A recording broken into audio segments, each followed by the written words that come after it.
اعوذ باللہ من الشیطان الرجیم بسم اللہ الرحمن الرحیم۔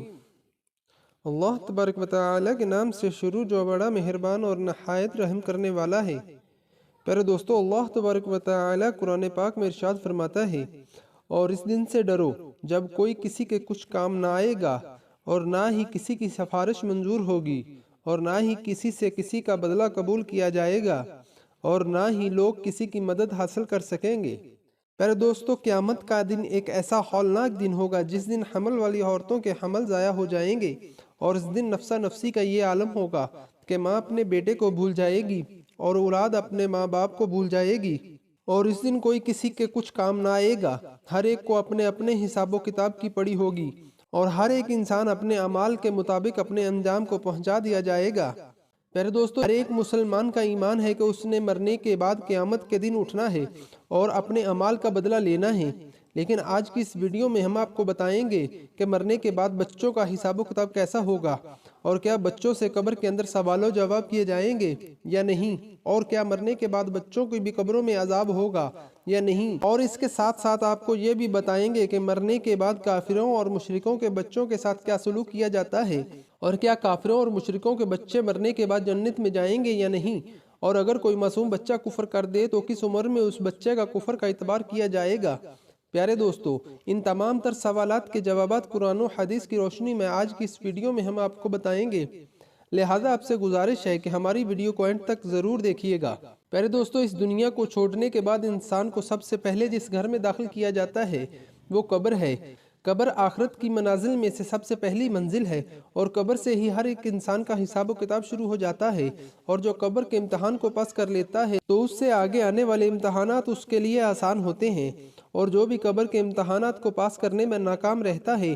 تو آگے آنے والے امتحانات اس سے کہیں زیادہ سخت اور دشوار ہوں گے۔ پیارے دوستو، جب بھی کوئی انسان مرتا ہے تو اس کو قبر کے اندر دفنا دیا جاتا ہے، چاہے وہ بچہ ہو، بوڑھا ہو یا نوجوان ہو۔ اسی طرح جیسے ہی اس مرنے والے شخص کو دفنایا جاتا ہے تو دو فرشتے اس کی قبر میں داخل ہو جاتے ہیں جن کو منکر نکیر کہا جاتا ہے۔ یہ فرشتے اس مرنے والے شخص سے سوالات کرتے ہیں، اور وہ مرنے والا شخص ان فرشتوں کے جوابات دیتا ہے۔ اگر مرنے والا شخص ان فرشتوں کے سوالات کے جوابات ٹھیک دے دیتا ہے تو اس کو جنت کی خوشخبری سنا دی جاتی ہے، اور اگر مرنے والا شخص ان فرشتوں کے سوالوں کے جواب نہیں دے پاتا تو اس کی قبر کو جہنم کا گڑھا بنا دیا جاتا ہے، جیسا کہ حضور پاک صلی اللہ علیہ وآلہ وسلم نے ارشاد فرمایا، قبر یا تو جنت کے باغوں میں سے ایک باغ ہے یا جہنم کے گڑھوں میں سے ایک گڑھا، اور قبر آخرت کی منازل میں سے سب سے پہلی منزل ہے۔ جس نے اس کو آسانی سے پار کر لیا تو آگے کے معاملات اس سے آسان ہوں گے، اور جو اس منزل کو پار نہ کر سکا تو آگے کے معاملات اس سے کہیں زیادہ دشوار ہیں۔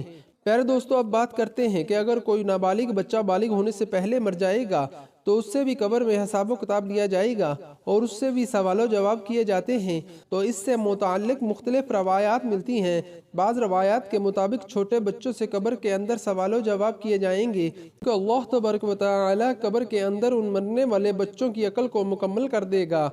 اور پھر یہ مرنے والے بچے اپنی کامل عقل کے مطابق فرشتوں کے ان سوالات کے جوابات دیں گے۔ اور دوسری روایت کے مطابق بچوں سے قبر میں کوئی حساب و کتاب نہیں لیا جائے گا، کیونکہ بچے معصوم ہوتے ہیں اور غیر مکلف ہوتے ہیں، لہٰذا اسی وجہ سے بچوں سے قبر میں سوال و جواب نہیں کیے جائیں گے۔ پیارے دوستو، اب بات کرتے ہیں ان بچوں کی جو کافروں کے گھروں میں پیدا ہوئے یا مشرکوں کے گھر میں پیدا ہوئے اور بالغ ہونے سے پہلے مر گئے، تو کیا ایسے بچے مشرک اور کافر کہلائیں گے، اور قبر کے اندر ان کے ساتھ کیا سلوک کیا جائے گا؟ اور اس کے متعلق حضرت عبداللہ ابن عباس رضی اللہ تعالی عنہ سے روایت ہے کہ جب رسول اللہ صلی اللہ علیہ وآلہ وسلم سے مشرکین اور کافرین کے بچوں کے بارے میں سوال کیا گیا تو حضور پاک صلی اللہ علیہ وآلہ وسلم نے ارشاد فرمایا کہ اللہ تبارک و تعالی نے جب ان بچوں کو پیدا کیا تو اللہ تبارک و تعالی خوب جانتا تھا کہ ان بچوں نے بڑے ہو کر کیا کرنا ہے۔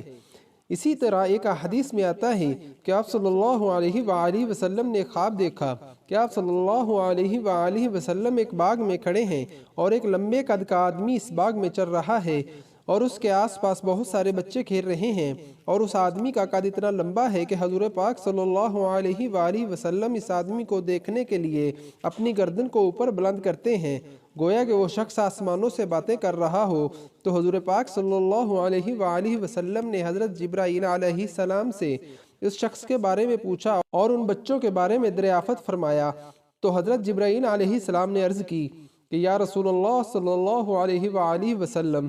آپ نے جس شخص کو دیکھا ہے وہ حضرت ابراہیم علیہ السلام ہے، اور ان کے ارد گرد جو بچے کھیل رہے ہیں وہ بچے ہیں جو فطرت سلیم پر پیدا ہوئے اور بالغ ہونے سے پہلے ہی فطرت سلیم پر ہی مر گئی، یعنی وہ بچے اسلام پر ہی پیدا ہوئے اور بالغ ہونے سے پہلے اسلام پر ہی مر گئی۔ تو ایسے بچوں کے ساتھ آخرت کے اندر وہی سلوک کیا جائے گا جو ایک مسلمان کے گھر میں پیدا ہونے والے بچے کے ساتھ کیا جاتا ہے، کیونکہ ہر پیدا ہونے والا بچہ اسلام پر ہی پیدا ہوتا ہے اور بعد میں بڑا ہو کر وہ کافر یا مشرک بنتا ہے، جیسا کہ حضور صلی اللہ علیہ وآلہ وسلم نے ارشاد فرمایا کہ ہر پیدا ہونے والا بچہ فطرت پر پیدا ہوتا ہے، یعنی اسلام پر پیدا ہوتا ہے۔ یہ اس کے ماں باپ ہوتے ہیں جو اس کو بعد میں یہودی یا نصرانی یا عیسائی بنا دیتے ہیں۔ یعنی اس حدیث سے معلوم ہوتا ہے کہ ہر پیدا ہونے والا بچہ مسلمان پیدا ہوتا ہے اور بعد میں بڑا ہو کر اس کے ماں باپ اس کو کافر، مشرک یا عیسائی بنا دیتے ہیں۔ اگر کوئی ایسا بچہ جو کافروں کو گھروں میں پیدا ہو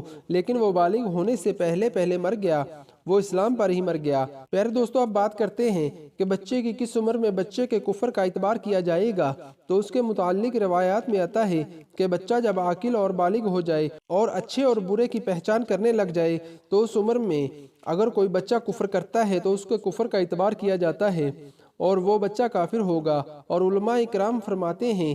کہ اگر کوئی بچہ 7 سال کی عمر میں کفر کرتا ہے تو اس کے کفر کا اعتبار کیا جائے گا اور وہ کافر ہو جائے گا۔ پیارے دوستو، بات کرتے ہیں کہ کافروں اور مشرکوں کے بچے جنت میں جائیں گے یا نہیں، اور اگر یہ جنت میں جائیں گے تو جنت کے کون سے مقام میں ان کو رکھا جائے گا۔ پیارے دوستو، اس کے متعلق مختلف روایات ملتی ہیں۔ بعض روایات کے مطابق جیسے مسلمانوں کے بچے جنت میں جائیں گے اسی طرح وہ بھی بچے جنت میں جائیں گے جو پیدا تو کافروں کے گھروں میں ہوئے لیکن بالغ ہونے سے پہلے ان معصوم بچوں کو بھی جنت میں داخل فرمایا جائے گا، کیونکہ اللہ تبارک و تعالی ارشاد فرماتا ہے کہ وہ کسی کو جنت یا جہنم میں داخل نہیں فرمائے گا جب تک کہ اس کو اعمال کا مکلف نہ بنا دیا، اور بچے اعمال کا مکلف نہیں ہوتے، لہذا اسی وجہ سے اللہ تبارک و تعالی معصوم بچوں کو بغیر حساب و کتاب کے جنت میں داخل فرمائے گا۔ اور بعض روایات کے مطابق کافروں اور مشرکوں کے معصوم بچے جنت میں تو داخل ہوں گے لیکن یہ جنت میں جنتی مسلمان بچوں کے متحد ہوں گے اور ان کے خادمین کی ڈیوٹی سر انجام دیں گے،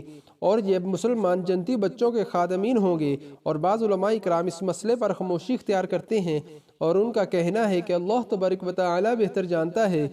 کہ اللہ تبارک و تعالی کافروں کے بچوں کے ساتھ کیا سلوک فرمائے گا۔ پیارے دوستو، ان تمام تر روایات میں سے سب سے صحیح روایت یہ ہے کہ جو بھی بچہ بالغ ہونے سے پہلے فوت ہو جاتا ہے تو اللہ تبارک و تعالی ان کو بغیر حساب و کتاب میں جنت میں داخل عطا فرمائے گا، اور بالغ ہونے سے پہلے مرنے والے تمام بچے حضرت ابراہیم علیہ السلام کی کفالت میں ہیں اور ان کو حضرت ابراہیم علیہ السلام کے پاس رکھا جاتا ہے، پھر چاہے وہ مسلمان کے بچے ہوں یا کافروں کے بچے۔ اللہ تبارک و تعالی سے دعا ہے کہ اللہ تبارک و تعالی ہمیں نیک اعمال کرنے کی توفیق عطا فرمائے اور ان تمام تر برائیوں سے ہمیں بچائے جن برائیوں کی وجہ سے پہلی قومیں ہلاک ہوئیں۔ آمین یا رب العالمین۔